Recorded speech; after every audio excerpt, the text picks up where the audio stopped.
21 MCQs का number जवाब सही क्या है, C option is right. Next है जी 22 MCQs नंबर 22 आपको नज़र आ रहा होगा। Under section 15 sub section 1 of the pharmacy act 1967 the central council with the approval of फलां फलां shall appoint a secretary from amongst person eligible for registration as a pharmacist in register A on such terms and conditions as it may deem fit. ठीक है, इसका जवाब क्या होगा जी, president of Pakistan नहीं, secretary health होगा, यानी कि with approval of secretary health नहीं, with approval of minister of health नहीं, with the approval of federal government. जी फेडरल गवर्नमेंट इसका जवाब है, यानी कि MCQs 22 का जवाब है जी, correct option is D option is right. यानी कि जो डी ऑप्शन है वही shall appoint secretary from amongst person eligible for registration as a pharmacist. तो इसके लिए ये क्या करेगा, शैल अपॉइंट सेक्रेटरी को अपॉइंट करेगा, कौन, फेडरल गवर्नमेंट अपॉइंट करेगी। आगे चलते हैं, MCQs नंबर कौन सा जी, MCQs number 23 under section 18 sub section 1 of the pharmacy act 1967 any institution और अथॉरिटी इंक्लूडिंग फलां फलां which hold an examination in pharmacy may apply to the central council for the approval of examination for the purpose of qualifying as person of registration as a pharmacist under this act। जी कौन होगा जी, क्या pharmacy department उसका इम्तिहान लेगी, नहीं। अच्छा कौन लेगी, फार्मेसी कॉलेज लेगा, नहीं। यूनिवर्सिटी लेगी, नहीं। D option is right, provincial council hold an examination in pharmacy may apply to the central council, यानी कि प्रोविंशियल काउंसिल होगी जो इम्तिहान को होल्ड करेगी, इम्तिहान लेगी, इसका मतलब है D option is right.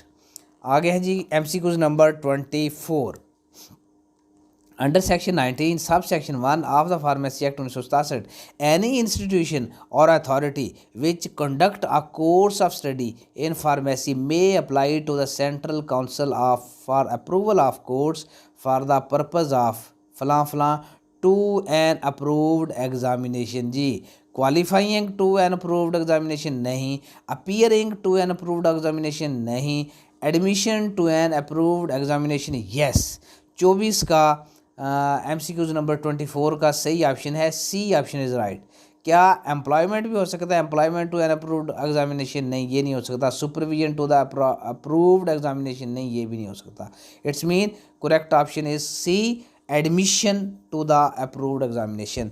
Next है जी MCQs number 25 under section 21 sub section 1 of the pharmacy act 1967 the central council may appoint फलां for the inspection of institution as it may consider necessary, कि उसकी इंस्पेक्शन के लिए किसको तैनात किया जाएगा, किसको अपॉइंट किया जाएगा।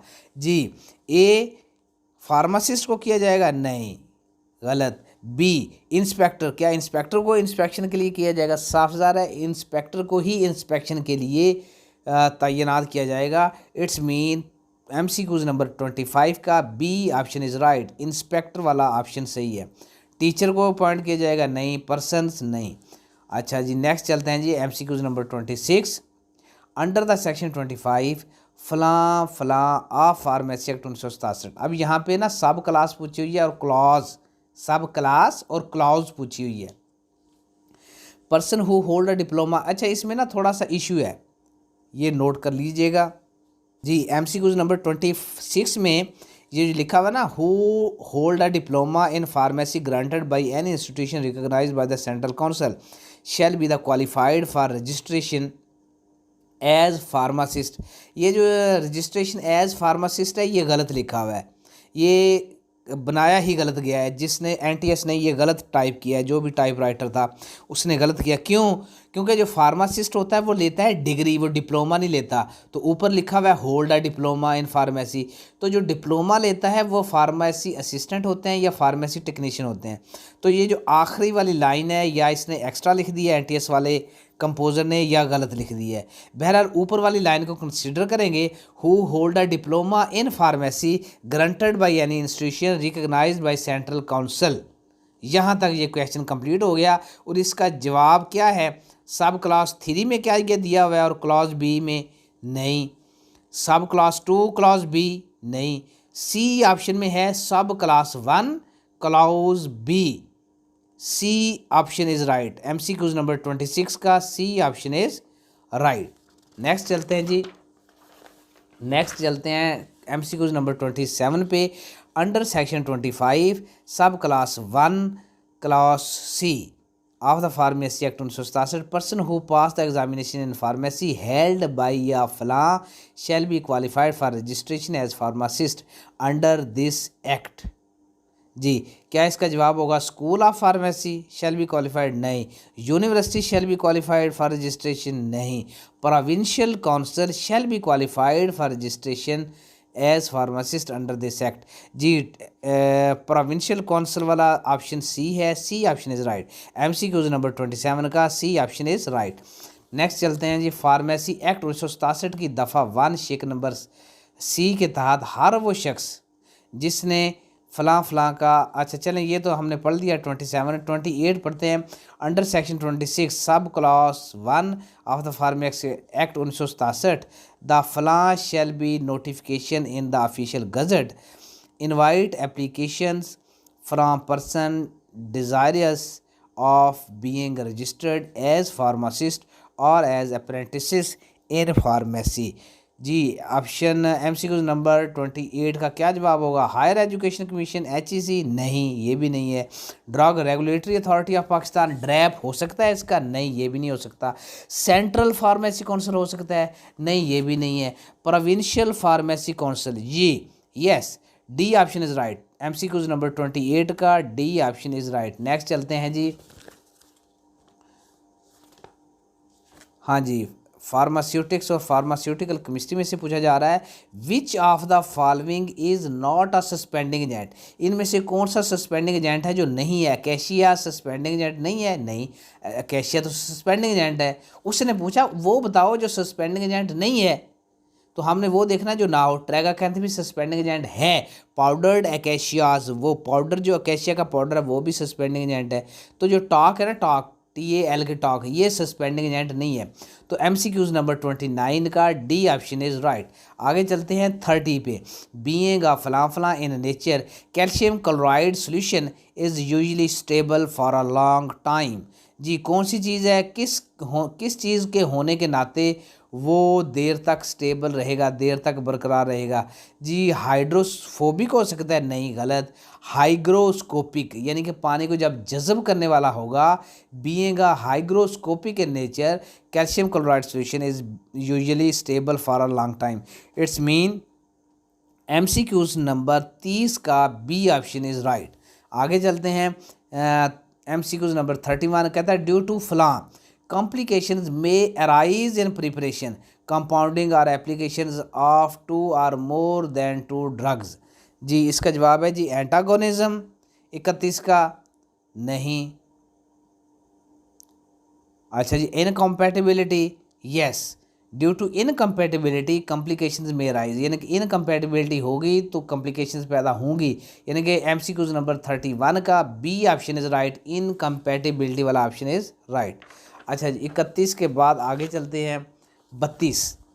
कहता है, in the modification of therapeutic effect of a drug or dose of the drug caused by the concomitant administration of another drug, it may lead to adverse drug reaction। जी, किस चीज़ में एडवर्स ड्रग रिएक्शन होगा? जी, क्या इसमें incompatibility सादा जवाब देंगे? नहीं, therapeutic incompatibility, ये इसका जवाब होगा, थेराप्यूटिक इनकम्पैटिबिलिटी। क्यों? क्योंकि इसमें डोज ऑफ ड्रग की बात हो रही है। जब डोज ऑफ ड्रग की बात से कोई मुश्किल पैदा हो तो वो थेराप्यूटिक इनकम्पैटिबिलिटी होती है, यानी कि दवा या दवा की मिकदारी खुराक से जो इनकम्पैटिबिलिटी हो वो थेराप्यूटिक होगी। और नेक्स्ट बात करते हैं MCQ नंबर 33 की, when the required dose, when the required dose or physical appearance or physical properties, the ingredients of a solution are altered due to flaw, the solution cannot be used.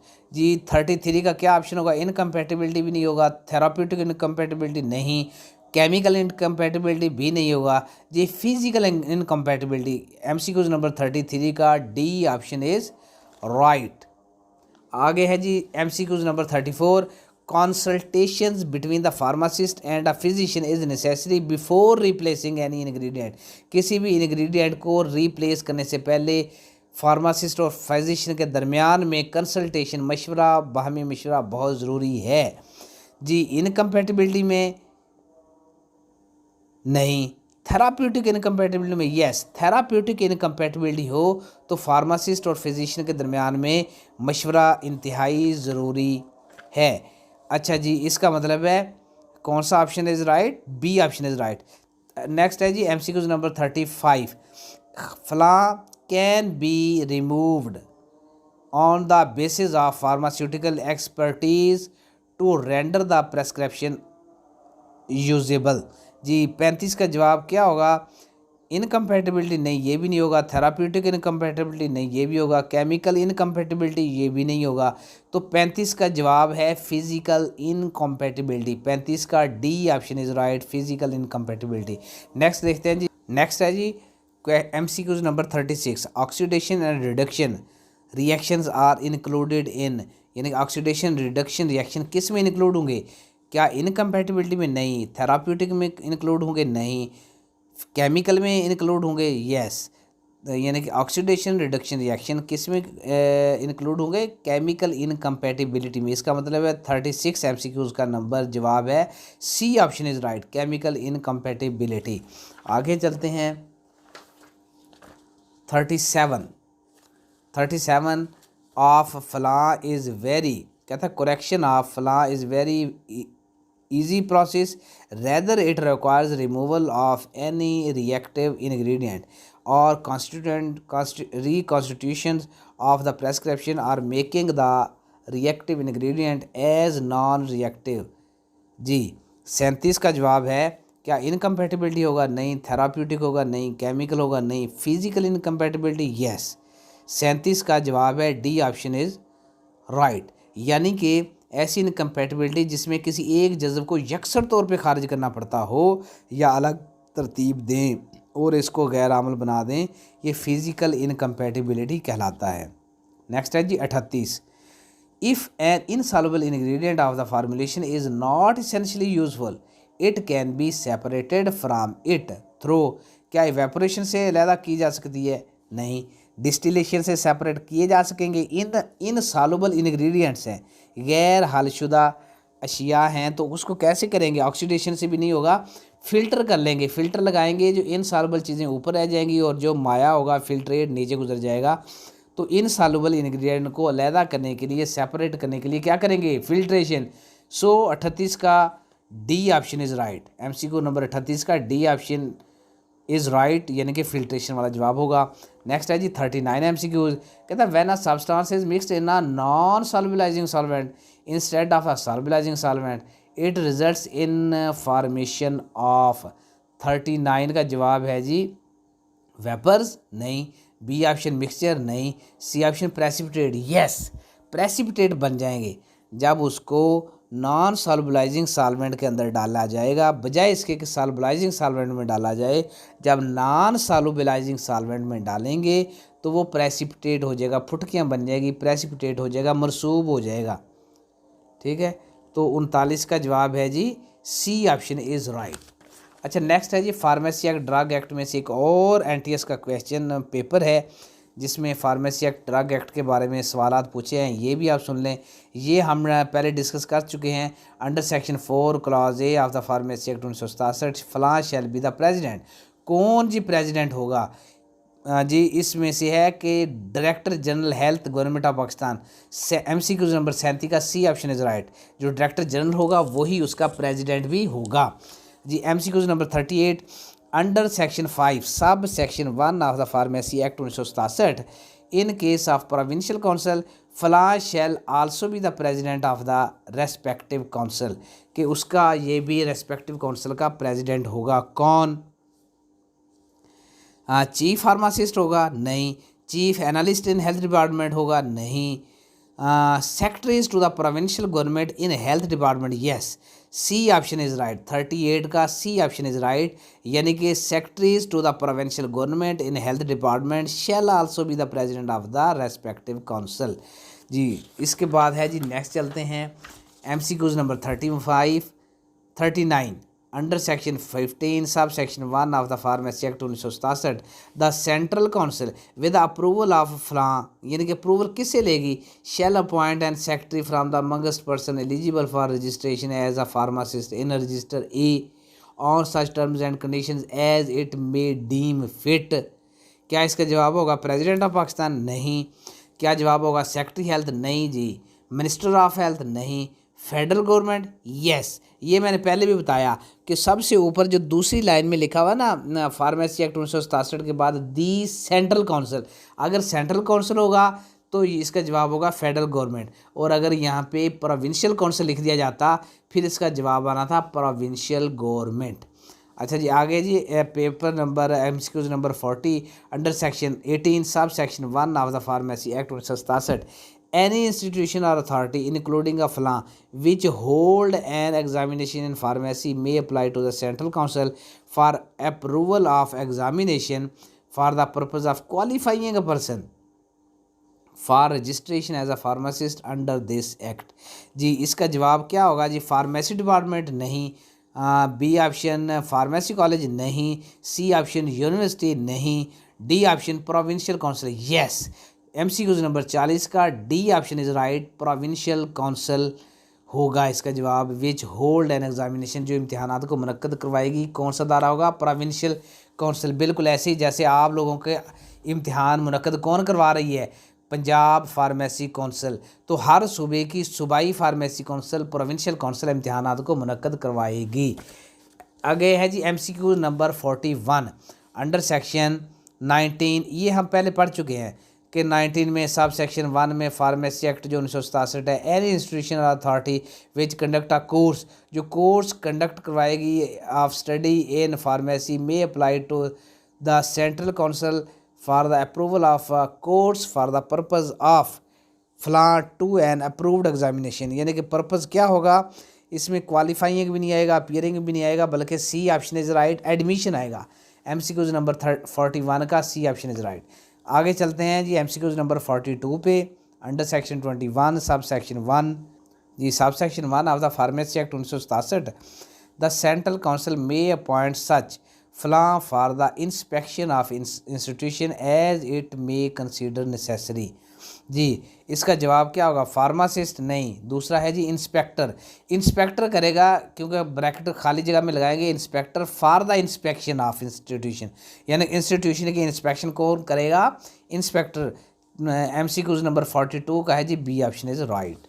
आगे चलते हैं, जल्दी से आगे चलते हैं 43। जी, अब चलते हैं, बात करते हैं MCQ नंबर 43 की। ये 43 पहले भी इसी वीडियो में डिस्कस हो चुका है, इसलिए बस इसको सामने देख लें। और इसका जवाब है सी। यहाँ पे अगर आपको बी नज़र आ रहा है, बी नहीं है, इसका जवाब MCQ नंबर 43 का जवाब है सी ऑप्शन इज़ राइट, सब क्लास 1 क्लाउज बी। आगे चलते हैं MCQ नंबर 44 पे अंडर सेक्शन 25, ये भी पहले डिस्कस हो चुका है। अभी under section 25 sub class 1 clause C of pharmacy 1967, person who pass the examination in pharmacy held by a फलां shall be qualified for the registration as a pharmacist under this act. कौन qualify करेगा? School of pharmacy? नहीं। University qualify करेगी? नहीं। Provincial council? Yes.